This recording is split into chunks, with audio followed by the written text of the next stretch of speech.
Salut, aujourd'hui nous allons parler de le déjeuner sur l'herbe. Manet a été un peintre français qui est né et a vécu au XIXe siècle. Il a été célèbre et connu en raison d'être une figure influente du mouvement impressionniste, bien qu'il ne se considérait pas pleinement dans un mouvement, mais il a contribué bien avec ses techniques innovantes et thématiques inédites. Le déjeuner sur l'arbre, c'est un peinture à l'huile qui a été peint en 1863 par Édouard Manet. Il est exposé au musée d'Orsay à Paris. C'était le fois la plus controversée des salons d'art rebossés. C'est l'une des œuvres les plus scandaleuses et en même temps les plus appréciées d'Édouard Manet.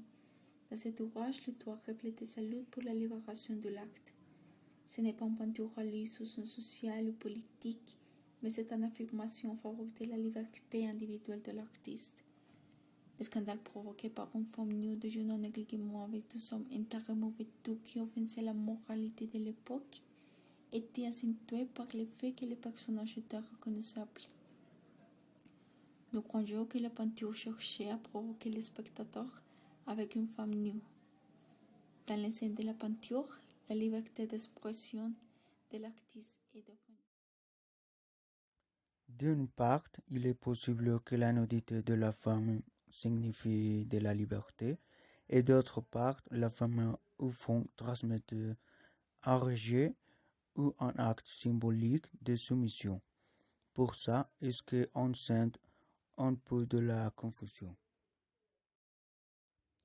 On considère que la peinture montrait l'élégance non seulement pas pour des costumes d'hommes, mais aussi pour la tranquillité qu'exprimait le passage. Il semble que le paysage et l'interaction des personnes comme une bonne famille créaient un sentiment de paix en nous.